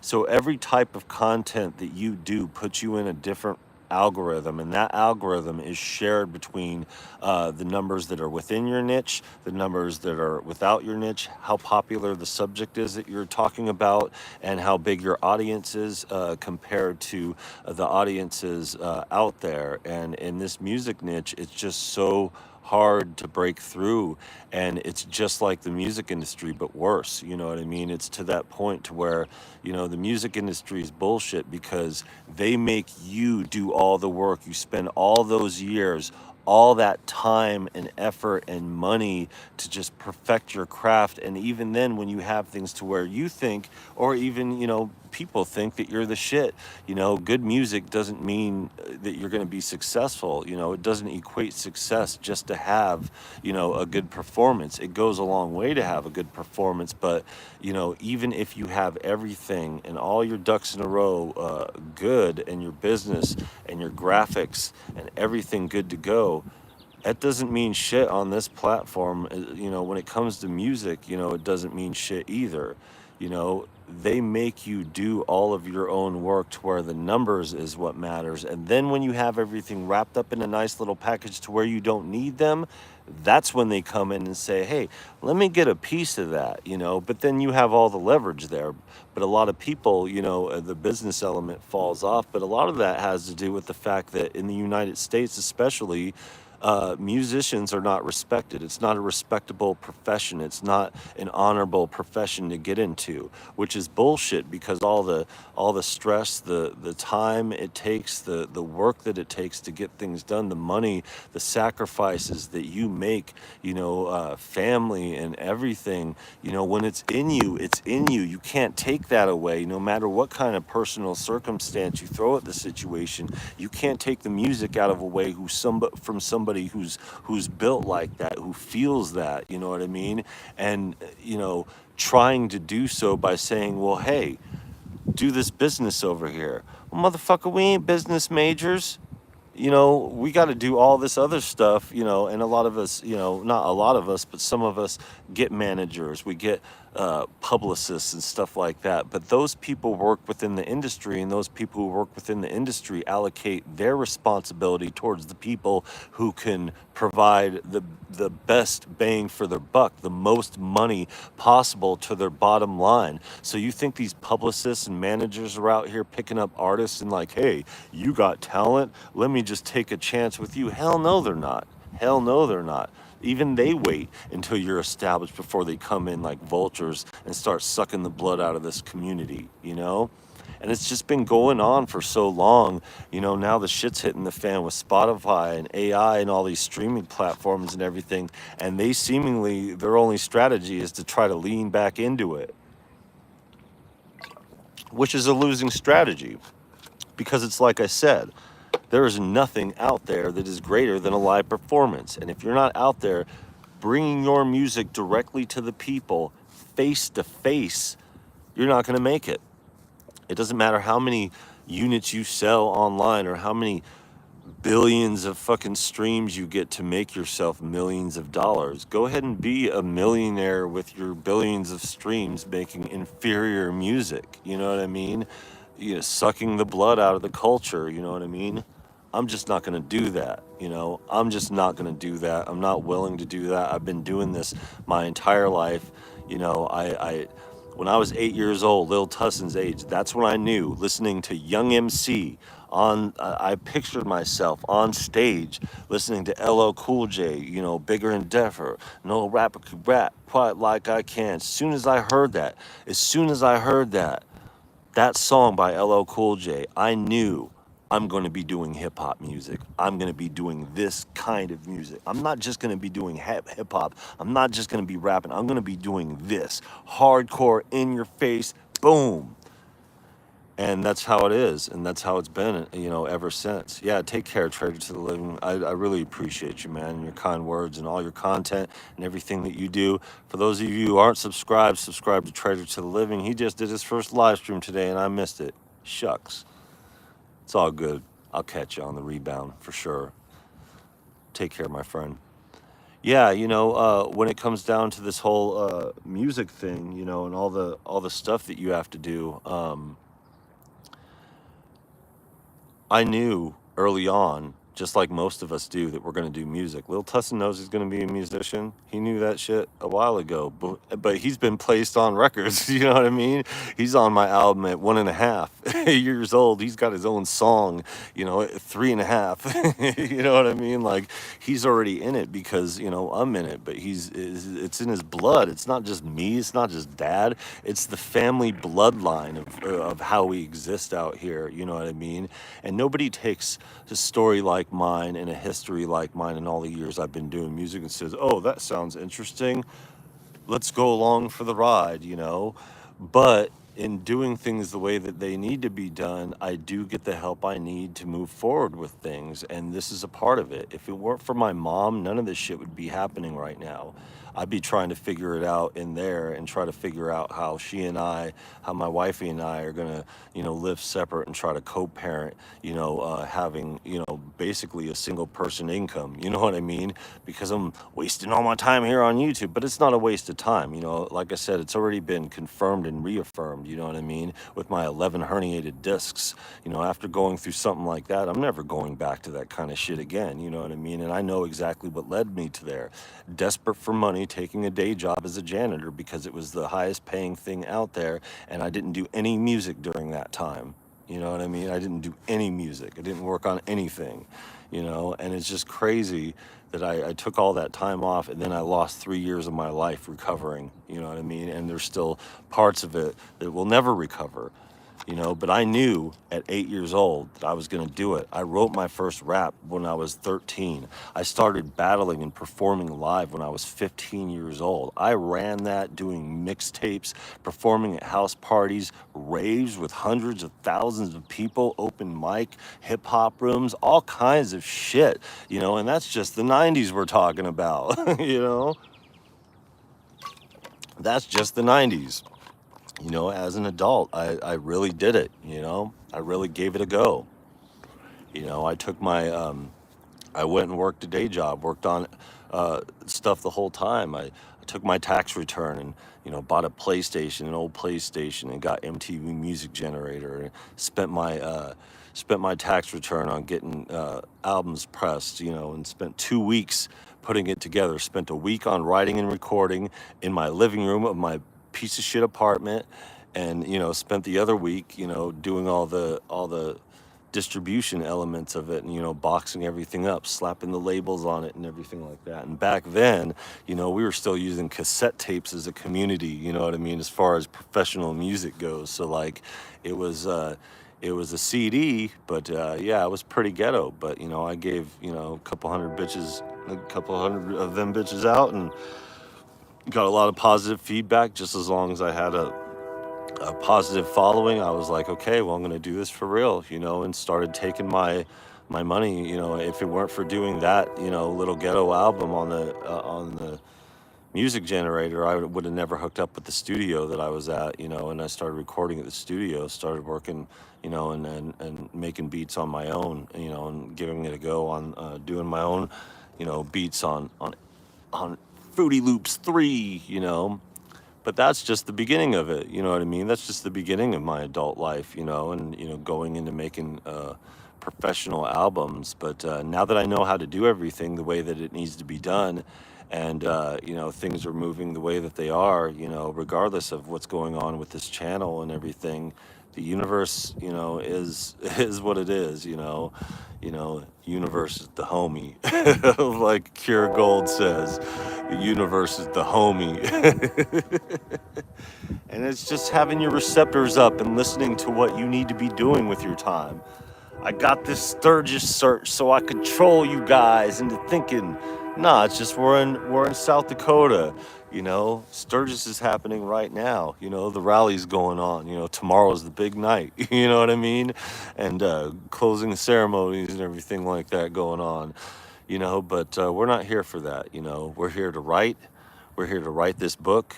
We're here to finish off this business plan, work on this other business plan for the Hip Hop Undead album, and really tighten up that, and get things done in a real meaningful way to where when we return to Vancouver, Washington, we could execute said business plan. And yeah, I think that's what I told somebody that, I think it was Destructo, I said, the intention is implementation upon return, and 6 weeks is not a long time, but I already have most of this business plan done. It's just I have to modify it to current times because I've had it in place since 2020. In 2021, I realized that we're probably not going to stay in Vancouver long term, and probably going to end up doing something else, because the time that I had my two shops when I had paid, I wasn't working on any music, you know what I mean? I was working on other people's musics and getting things done, but that was a part of me launching my record label at the same time of building a new shop and opening the shop. I stretched myself way too thin there, but being a high output person, just, and then, I was, what, 24 years old? I was younger during that time, so, the second shop, you know what I mean, was a bigger and better shop, but things didn't work out, for reasons of, my business partners, and just, it wasn't time.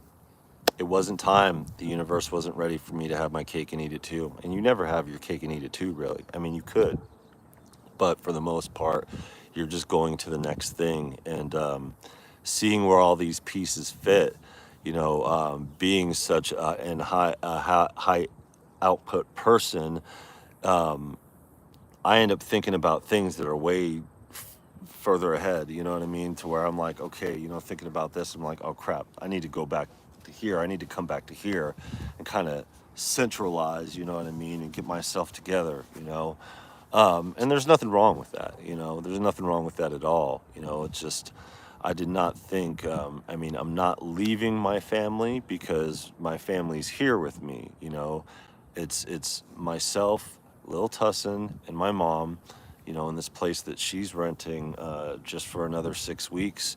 And it's more of a vacation for him, and a way for me to kind of have somewhere to take a break from, to where, we don't have to, kill ourselves, trying to co-parent in different situations with, without extreme dual incomes to make that happen. And as hard as it is emotionally for all of us, my wife and I knew, that it was the right thing to do, um, and actually it wasn't even, something that we thought of at first. It was actually my mom's suggestion, and I was, get the fuck out of here with that shit. I thought it was the stupidest idea ever. I didn't think, especially going so far from home, you know what I mean? South Dakota is a bit of ways from Washington State, you know what I mean? And then little Tussin being gone from home that long, he goes to online school, so, he could start here, no big deal, you know, um, but it's the right move. We're not staying here, but we are utilizing this time as the universe has dictated, to where Minnesota's right there. And Rochester's 8 hours away, but Minnesota is right there, like a couple hours away. You know what I mean? Rapid City is close to a lot of things, a lot of cool environments that I could take up and post up the Mini Freak. But it's the black Mini Freak, the Stellar, that I showed you guys. My mom's had that here the whole time. She may not have procured a Muse secretly because of gas. Good on her. That shows restraint. That's a good thing moving forward with your retirement and getting into synthesis, because remember, she's just getting into it. It would be a very dangerous thing to operate on the principles of gas, to where she's forking over for a $3,500 synthesizer. And you know what? She already kind of had a moment like that already happen, but that's a story for another time. This story here is that this is the only time I'm going to be wearing this orange shirt. Kind of goes well with the blue hat, but it's an extra large, and I need a double X up in this bitch. So I just threw it on here so I could troll you guys with it and show you guys where I'm at here. Just kind of rep the town. I look kind of out of place here, but you know what? If I take off my hat, I look like I fit in for a motorcycle rally. But that's not why we're here. And I share all the things that we're doing and what we're doing with this. As far as the business plan and what we're doing with things, yeah, like I said, most of it's already taken care of. It's just a matter of modifying it to adjust to what we've done on the channel. It's the right time for the channel. It's the right time about where things are at in my life on a human level, and the time that I've been afforded to be able to sit here and get this work done while still doing YouTube. I don't have to leave YouTube. I was really like, I did a I did a graphic and everything, like leaving YouTube or leaving YouTube. Like, screw you guys, I'm going home. You know what I mean? On the fence about spending energy on new projects. I needed this about that time. Yeah, man. Um, the universe, the universe, the homie. I'm gonna start saying that, yo, I ain't plagiarizing nothing. I'm gonna give credit every time on my site. I'm gonna list the citation. But look at my old face. We're getting too old. We're getting. I don't have as much wrinkles as I let on, but here we go. Looks weird without my glasses, huh? You know, used to see me in glasses, and then the sunglasses been recently. But yeah, I needed this too, because I wasn't half stepping on my music. It's just I was stepping over a bunch of shit, a bunch of landmines that were not mine. And it got to a point to where there were so many of them laying around. I was like, hey, what's this left on the floor here? I'm tired of blowing off my toes out here. But there's certain things that at my age right now, approaching 43, that I will not deal with in my life. And dishonesty, uh, uh, is not one of them. Disparaging comments is not one of them. You know. So when it comes to people on this platform and the things are going on, I could talk a lot of shit. I'll get in my bag as a rapper and say, eat shit, you bitch, or whatever. You know what I mean? That's just the MC in me, but largely it's non-contentious, and it's hard because this is a contentious platform that is riddled with bunch of infighting and bullshit. And you guys could tell because Viral Beats has been all over these fights. When there's talks in the NPC gate, Ben Jordan, Av McCree, Curtis King, Weaver Beats, Dame Taylor, like they were all mentioning Viral Beats because I was all up in all their chats, all, I'm just around, you know what I mean? My energy gets spread around like that, high output person, you know what I mean? And there's a lot of you output people out here. A lot of you guys haven't signed up to YouTube and won't even comment in the chat. I have so many people that don't keep that keep their subscriber list private, to where most of my subscribers, I don't know who they are. A lot of people keep that private, you know what I mean? Some people show it, but a lot of people keep that private. And I ain't mad at that. It is what it is. I can't be mad at anything the way that any of this platform goes. It is what it is. But when it comes to making music, we as a country in America, we suck. We don't take care of our musicians the way we should uh, be doing. We don't foster creativity. We suppress it. I'm talking about as a society. We suppress music. You know what I mean? Dave, the Hug Monster, what is good? Welcome, my friend. Reaching out, all you guys across the pond, that's the thing, I've been a lot more interactive with y'all than people in the States, and it's crazy, especially doing these long form streams like this. The algorithm pushes it to other countries more than my own people. You know what I mean? And I don't mean to say that, y'all ain't my people. I'm just saying, you know what I mean? Locally, and demographically speaking, YouTube does not push, it suppresses. But, if I'm doing a different type of content at a different time of day, it'll push it even more. Your best chance for success in the States, or any time, is operating on the East Coast time. You know what I mean? When you operate on that, just finished a bit of gaming. All right. Yeah. So I think that's it. I think I've addressed everything. I'm not going to get on here and cry about my circumstance because there's no reason to cry. This is going to be, and already has been, a pretty liberating moment, not only for myself, but for my wife. Us as a family. As hard as this is for all of us to go through and to get through, we know that this is the absolute best decision that we could make. And if it wasn't the right decision, things wouldn't have worked out immediately. Yo, check this out. I'm gonna tell you guys this. This is as much as I'm gonna tell you about this. We were screwed, not only because of everything but a lot of other circumstances that I won't get into. Everything, absolutely everything worked out for us yesterday as we showed up here. We showed up here, and then things were working out with us and our circumstance financially as we were arriving here to spend 6 weeks away from home. Now, if there isn't any kind of clarification from the universe of this is the right thing to do, it is that.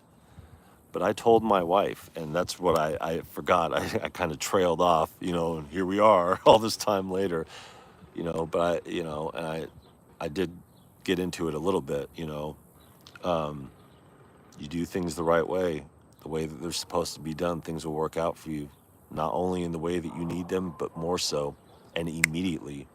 And that's exactly what happened here. And you know what? It happened right after I told my wife that shit. So that was something that needed to happen for her understanding and her emotional well-being, because that helps her process it a little bit better, knowing that 6 weeks goes by like that, and it's time to work, and she's going to be working over there. I'm going to be working over here. Yeah, we do different types of work or whatever, but I'm not going to work on all this and build this up just to throw it all away. I'm not going to build this up for y'all. I'm not going to do almost 500 videos just to shut it all down because I got drama going on. It's all weird. The reach, even other platforms, also the language stuff. Yeah, you know what I mean? Just me cussing just changes me in the algorithm and changes my positioning in the algorithm.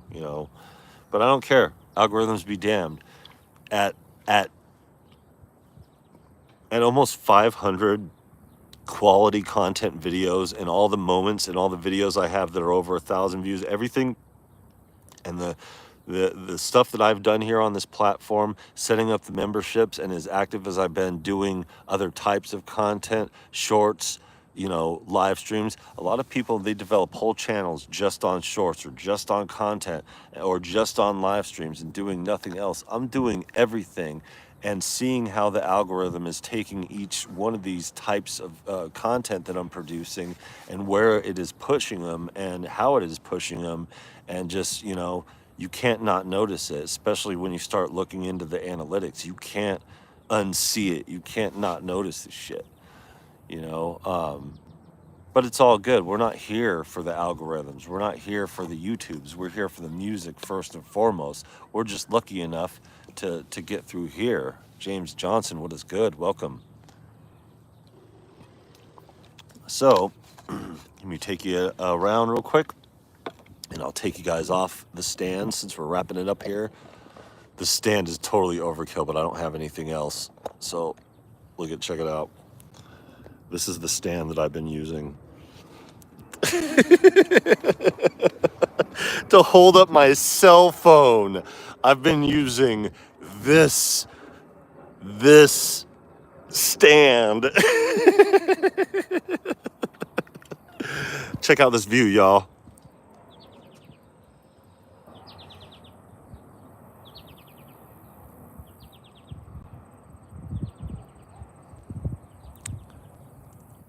There are deer everywhere. They go into everybody's backyards. There are bunnies everywhere. There's a post-up spot over here, actually. I'll take you over here. It's pretty dope. Ugh. I thought I was going to get some level ground and get a break from the non-level ground of Pacific Northwest. This is the deer spot right here. You could see where the deer lays, the little imprint. She lays right here. She comes in from over here on the side. She lays right here, and we watch her through the window. So yeah, it's pretty cool. But yeah, things are set up pretty good here. Like I said, I'm not going to Sturgis. For one, Sturgis ends this weekend, as far as I know. You know what I mean? Got one way less stable, but one for the DSLR. This is the heavy shit. We'll do some different shit too when September comes. Yeah, you know what? We all got to do our own things and what we're doing as far as as far as our own music and our own sanity goes. And this platform drives you insane, especially if you're trying to make it as a content creator, and that's the thing. If you're trying to make it as a content creator, you're going to be disappointed. You're going to have a lot of problems. You're going to have a lot of error over the trial. You know what I mean? But if you're doing music and you think that you're going to get your music off in this YouTube space, you got another thing coming. You're only going to make that work as if you're a known entity. You know what I mean? And even then, you might catch some shit like EA Ski did.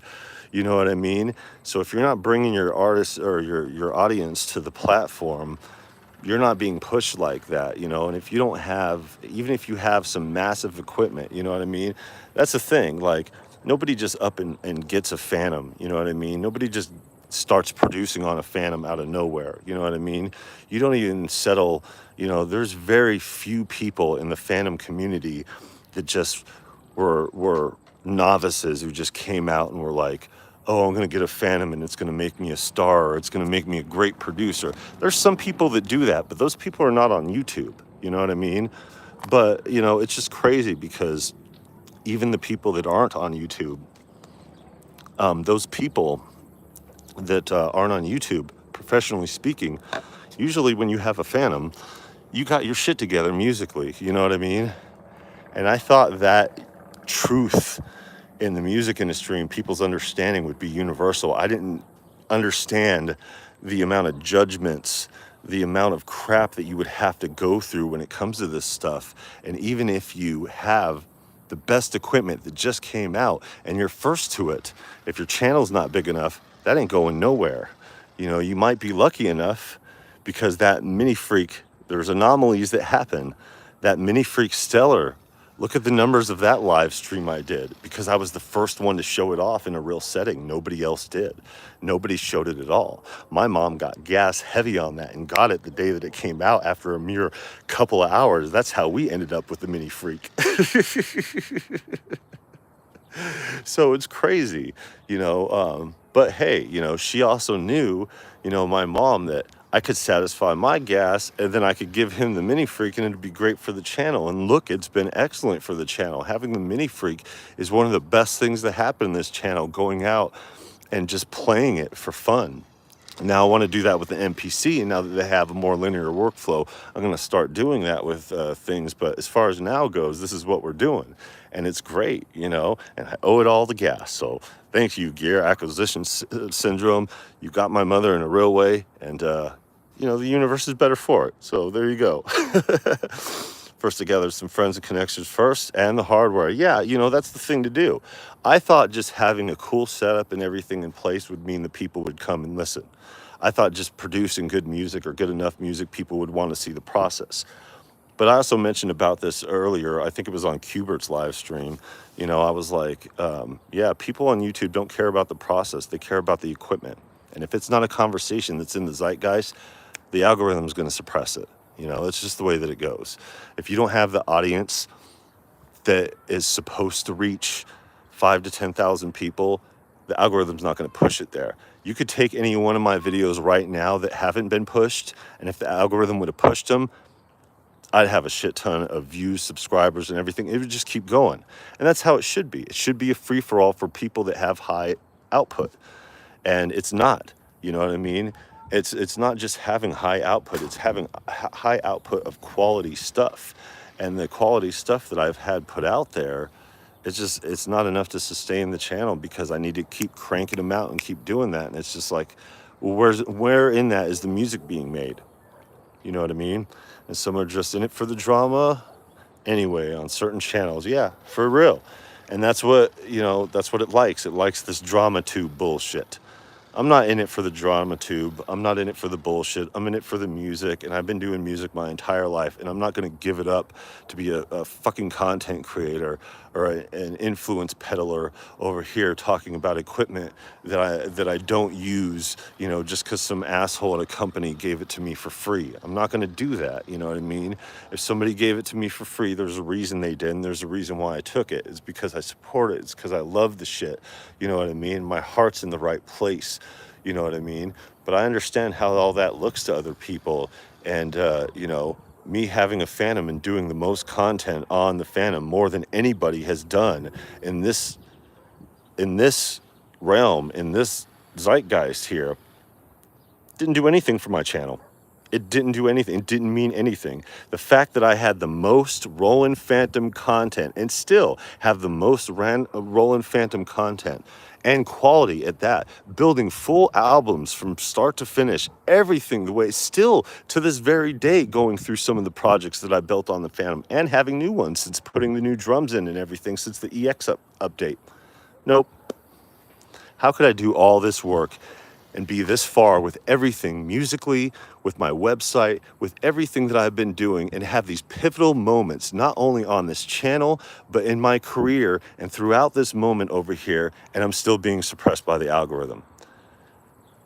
Algorithm no liking music or music makers. It's not about the process, it's about what's popular. And what's not popular are people making music, because people making music is a not honorable profession in the United States of America. And that makes it spread out because the industry is so powerful here, it pretty much affects other places as well. So when you have Spotify and all these streaming companies doing what they're doing, they get carte blanche to do it, even though they're a foreign company.